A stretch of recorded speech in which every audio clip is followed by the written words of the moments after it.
All right. So the first part of doing this job is taking all the plastics in the back of the machine off. And that is a huge bear, and I don't think you guys need to see that. We're really here to see is installing the exhaust. So what I want to do is snap my fingers, and I'll do this all off camera. So, all right. Well, making headway here. Last night we really didn't want to waste our time with taking all the plastics off. I still have some more plastics to take off. Evidently I need to take this inner firewall out. So that's going to be not fun at all.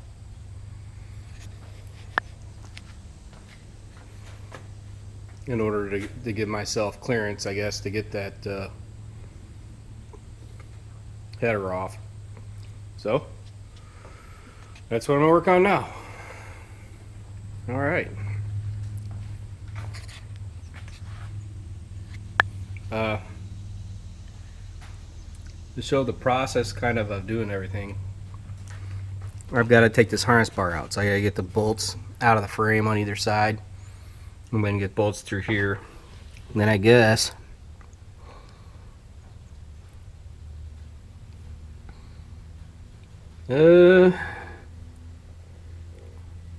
kind of looks like I'm going to have to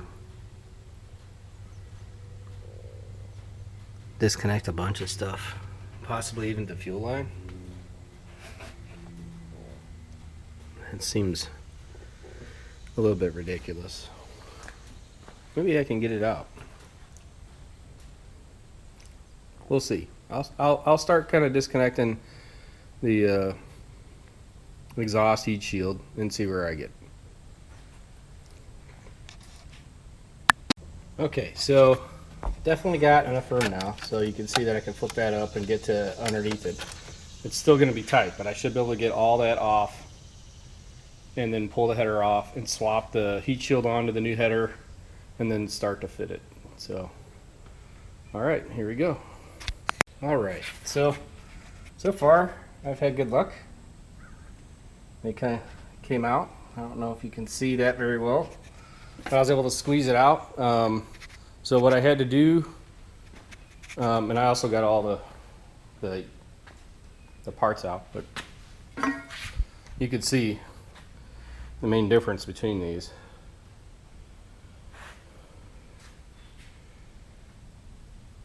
Look at how smooth the bends are. And this one, they make sharp turns.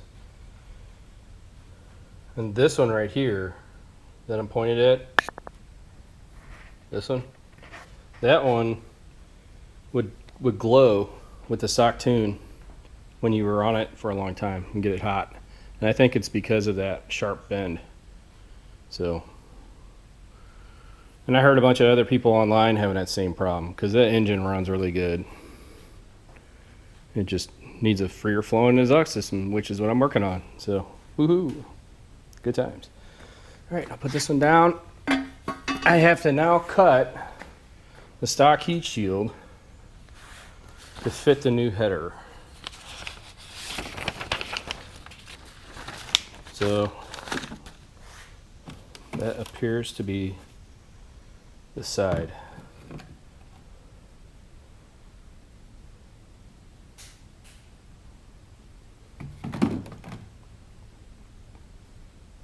So cut the stock head pipe shield on line as shown, 2.5 inches from bolt hole. Oh, you're just you're nipping the bottom of it off. Okay, 2.5 inches from here. So it'll be like the bottom piece here cut off. Okay, sounds good. All right, so here's the header, the new header. Here's the piece I cut off. So you just nip 2.5 inches from the bottom of this hole, because this piece curves over and it doesn't match the new header, so you have to nip it. So now I'm gonna start the process of installing the new header. I have to get the gaskets in there first, and let's see.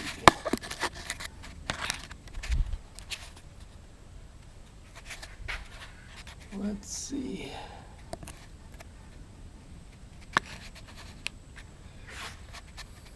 There's really no nice way to do that.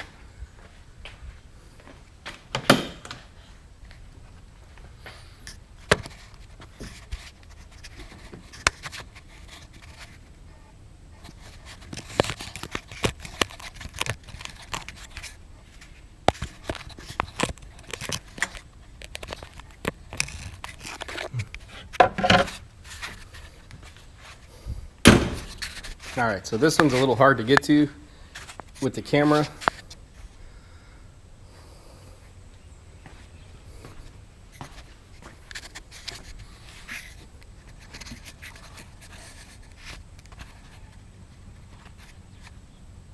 Now, let's just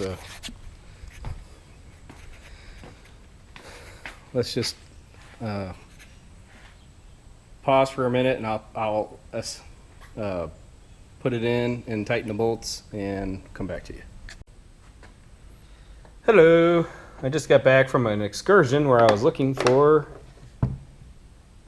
the exhaust crush seals, and this is what I ran into. Look at that. She whomped. Pulled it out and it flew apart. So this is what they're supposed to look like.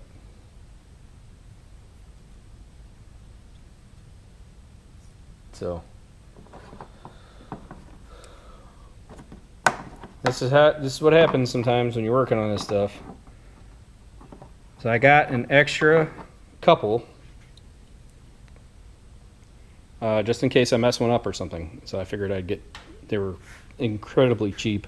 It's $10 for 4 of them from the Wildcat dealer. But the Wildcat dealer was an hour away.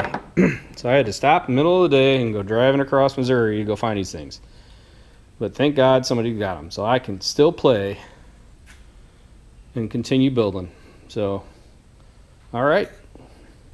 Let's continue on.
All right. Many struggles later. So far, this job has been a bear.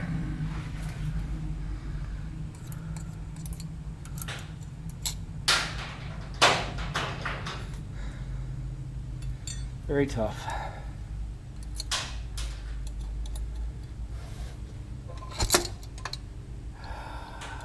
Okay.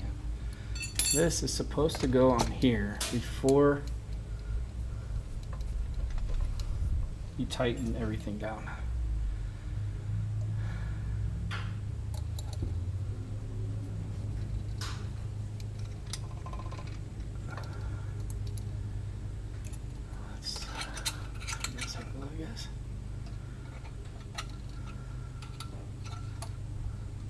That has to go the other way.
Whew.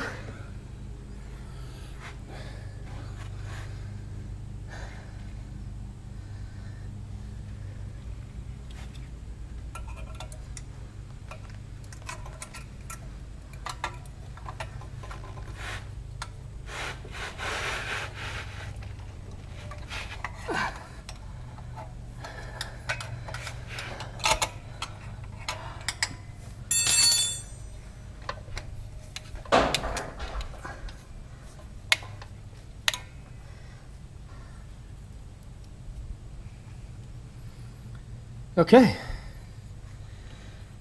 springs on. Very nice.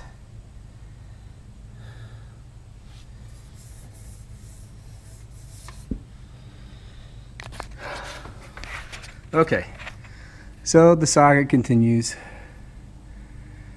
The seal has been the biggest problem.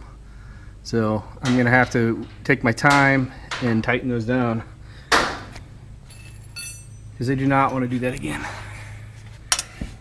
And the worst part about it is that doesn't fit.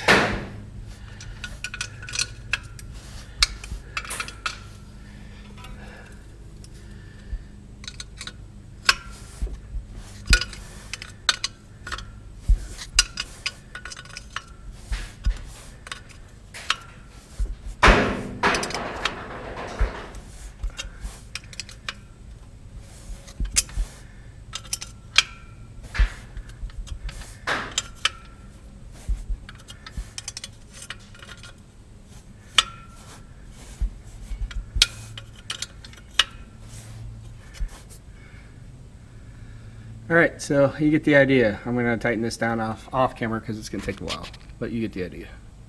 Looking pretty. Okay, so it's tough. So I've got all the springs on. I've got the O2 sensor hooked back up to the factory one. I've got the aftermarket one just in, but it's not plugged into anything quite yet. Everything's tight, so I'm going to do a preliminary fire up and check for leaks, because I don't want there to be any leaks, and then put that shroud back on and have a big problem. So let's set this camera right here and let's fire it up.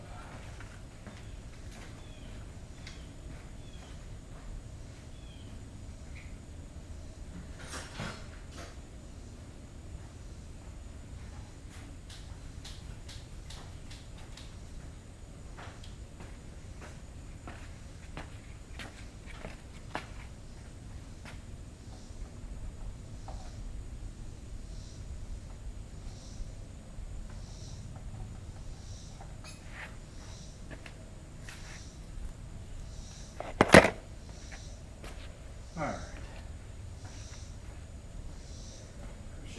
It should seal up.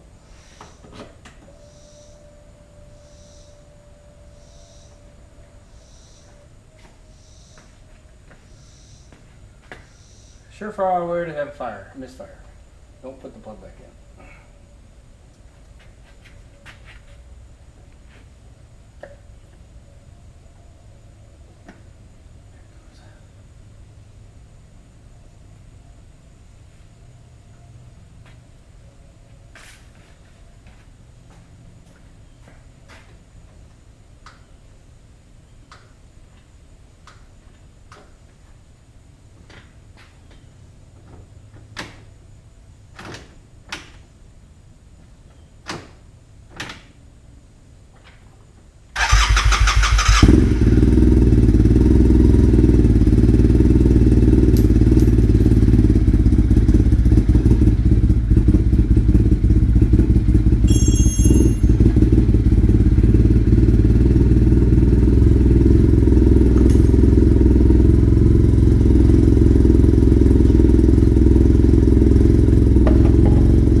Okay. Well, let me do one more thing. Fire it back up for a sec.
All right, I don't think I have any leaks. Success. So that is going to start to cool down because it needs to. And now we're going to try to fit this guy on there. And this is our heat shield that we modified. And it's technically supposed to already be on there, but I like to do things the hard way. I think I'm going to have to take that O2 sensor back off real quick.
All right, so this is going to take some figuring out how to get it on there, but I think I'll get it. I'll come back. I'm running out of battery, so I need to charge this and then figure out how to get the heat shield on without taking it all apart. Alrighty.